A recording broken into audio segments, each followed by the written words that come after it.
जय श्री कृष्ण। प्रिय दर्शकों, अलौकिक प्रेम का आनंद अनिर्वचनीय होता है और उसकी विरहाग्नि भी शीतल और परम सुखद प्रतीत होती है। सच तो यह है कि यह वाणी का विषय ही नहीं, अनुभूत विषय है। प्यारे प्रभु प्रेमियों, एक दिन बड़ी ही आश्चर्यजनक घटना घटी।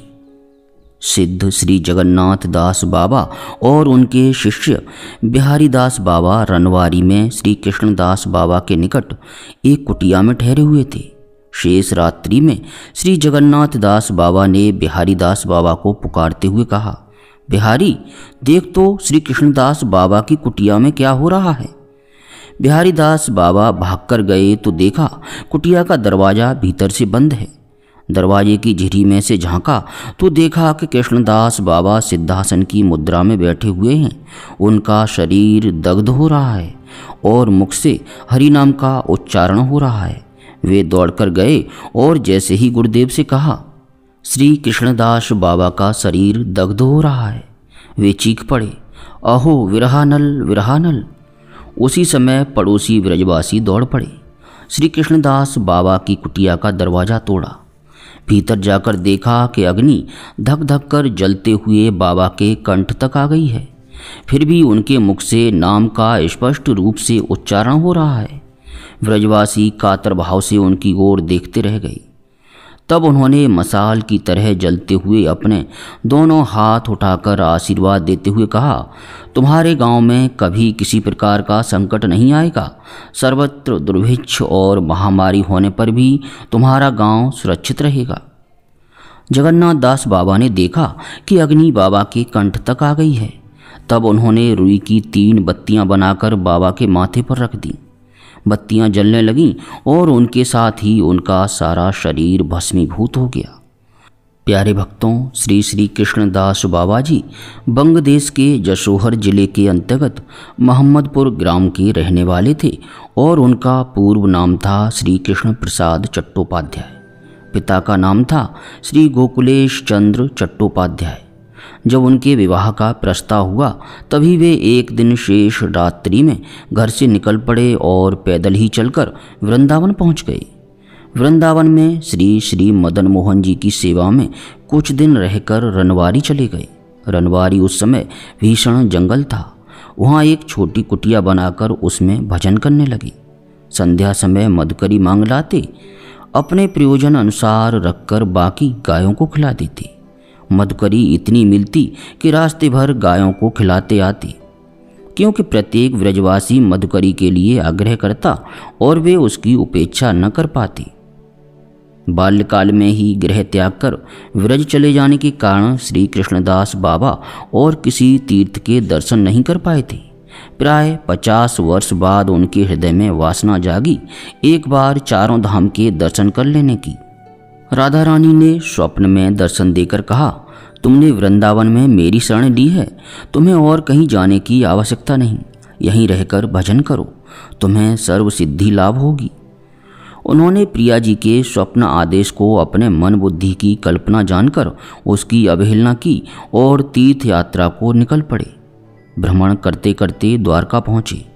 चारों संप्रदाय के वैष्णव द्वारका जाकर तप्त मुद्रा धारण किया करते हैं, पर यह रागानुगी वैष्णवों की परंपरा नहीं है। यद्यपि हरिभक्ति विलास में इसकी व्यवस्था दी हुई है। बाबा कृष्णदास ने व्रज के सदाचार की उपेक्षा कर हरिभक्ति विलास के मतानुसार तप्त मुद्रा धारण कर ली, परंतु बाद में उनके चित्त में विक्षेप आया। तीर्थ भ्रमण में अरुचि हो गई और वे व्रज लौट गए। जिस दिन बाबा लौटे उसी दिन रात्रि में फिर राधा रानी ने स्वप्न में कहा, तुम द्वारका में तप्त मुद्रा धारण कर सत्यभामा के गढ़ों में शामिल हो गए हो। व्रजधाम के उपयुक्त अब नहीं रहे, द्वारका चले जाओ। इस बार उन्हें ऐसा नहीं लगा कि स्वप्न कल्पित था।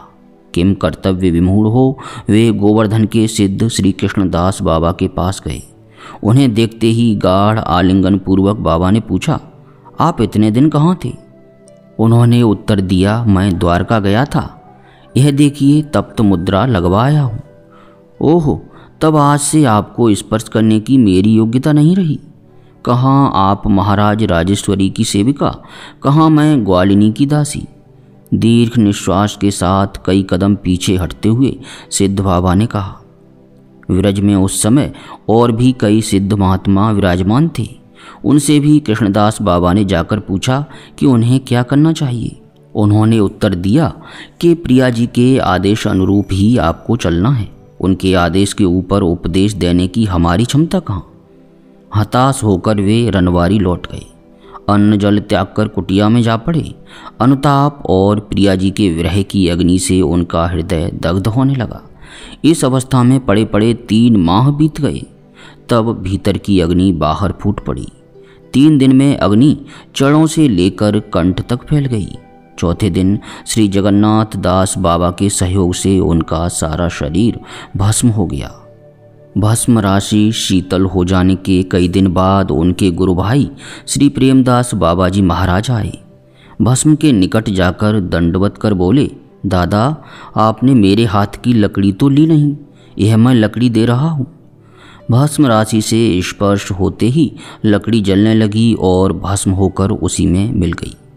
प्रिय भक्तों, इस घटना को घटे लगभग 130 वर्ष से अधिक व्यतीत हो चुके हैं, पर आज भी रनवारी के विरजवासी पौषी अमावस्या को चंदा कर श्री श्री कृष्णदास बाबा की तिरुभाव तिथि के उपलक्ष्य में एक विराट उत्सव मनाते हैं, जिसमें 84 कोस विरज के वैष्णवों को भोजन कराया जाता है। बाबा ने यहाँ के ब्रजवासियों को फाल्गुन शुक्ला एकादशी तिथि का पालन कर रात्रि में जागरण करने का आदेश दिया था। आज भी यहाँ के ब्रजवासी स्त्री पुरुष बड़े बूढ़े यहाँ तक के बालक बालिकाएं भी इस तिथि का विशेष रूप से पालन करते हैं और इस उपलक्ष्य में भगवत लीला कीर्तन आदि करते हैं। आज भी वे बाबा के आशीर्वाद से दुर्भिक्ष और महामारी आदि के प्रकोप से सुरक्षित हैं।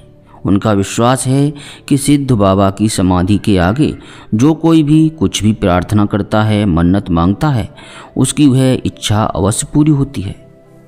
प्रिय भक्तों, श्री कृष्णदास बाबा के इस दिव्य चरित्र से एक बात स्पष्ट है कि यदि हमें स्वप्न में भी किसी प्रकार की अनुभूति होती है, किसी प्रकार का आदेश प्राप्त होता है, तो हम कदापि उसकी अवहेलना न करें।